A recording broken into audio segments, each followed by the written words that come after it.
Hello and welcome back, I'm Shrike and this is another D&D video. Today I'm going to show you 4 ways you can play D&D online.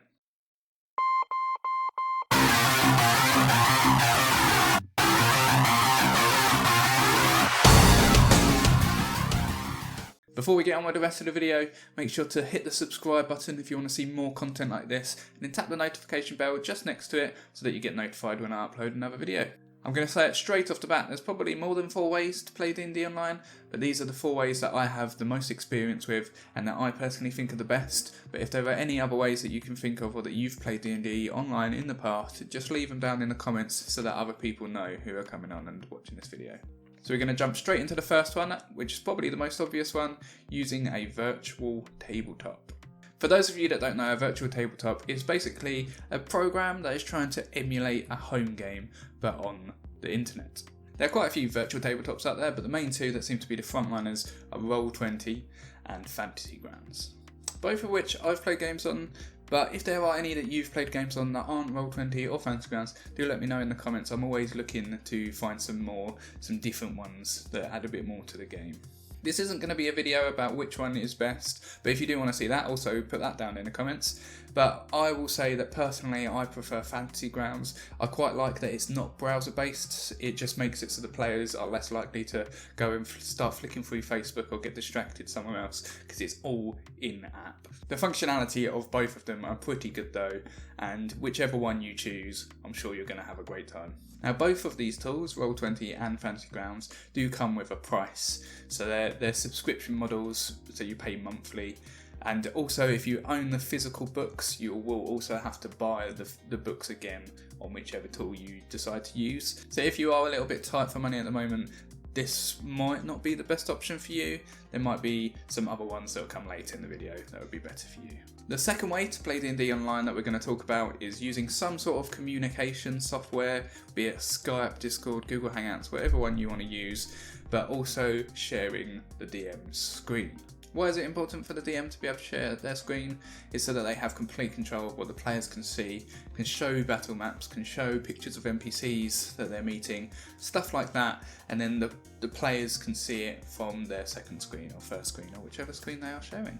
Now there are a few ways to get stuff like battle maps onto the computer. You can use a program like GIMP or Photoshop if you're proficient in them. But there are also map making tools that you can use, and then you can export it and you can just load it up as a PDF or a JPEG or PNG or whatever file it is you have, you can just load that up and show it. My personal way is to use a tool called Arkenforge, which is a tool where you can make online maps and then you can present them on a second screen, and you just share that second screen through Google Hangouts or whatever it is you're using, and you can do stuff like lighting effects, and it sort of adds another layer to the game. That way you can also use animated maps, which is really awesome, really impactful. Your players will love it.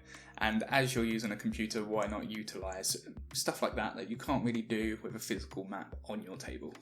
I have done an overview of Arkenforge on another video, which I'll put up in the card here as well as down in the description if you want to check that out. If you're using a program like Zoom, which is a paid-for communication program, you can also share your computer's audio to the players, so that way you can still have the ambient sounds and the music that you would usually have at your table home game, but you could still emulate that online.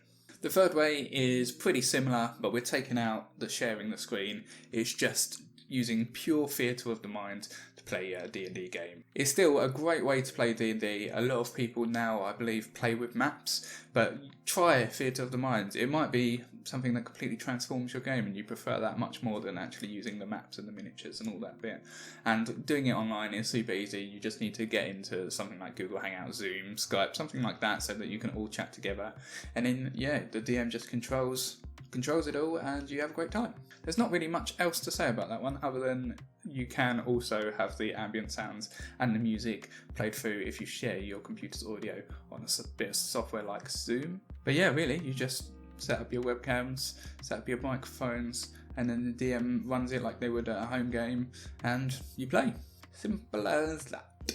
So this fourth one, the final one, I haven't actually tried before, but I've put it in there as a sort of honourable mention because it's something I would really like to try, and I've heard online that it does work really well, and this is using VR to play online. For those of you out there that don't know, there's a program out there called Tabletop Simulator, and it does have VR capabilities, and that way you can make a D&D table in this simulator, but you all have your VR headsets on, so it looks like you're sat around a table. As I said, I haven't played this, but doesn't that sound awesome, being able to virtually sit around a table, play D&D just like you would at home, but in virtual reality? Sounds awesome to me, and maybe there's some more progression that needs to happen to make that perfect, but for the meantime, why not give it a go if you can? Now, there's quite a few barrier to entries here. Obviously, everyone has to have a VR headset that has the capability to connect to a computer, so not something like the PSVR.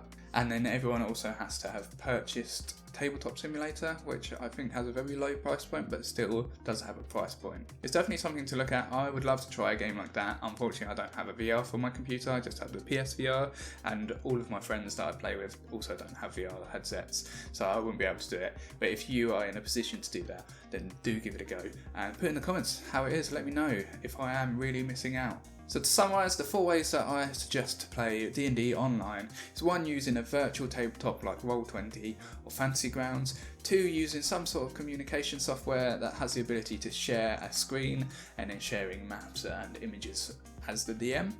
3rd one is to use that communication software again, but just scrap the sharing of the screen and do it pure theatre of the mind. And then the 4th one is using VR, if you all have VR and Tabletop Simulator.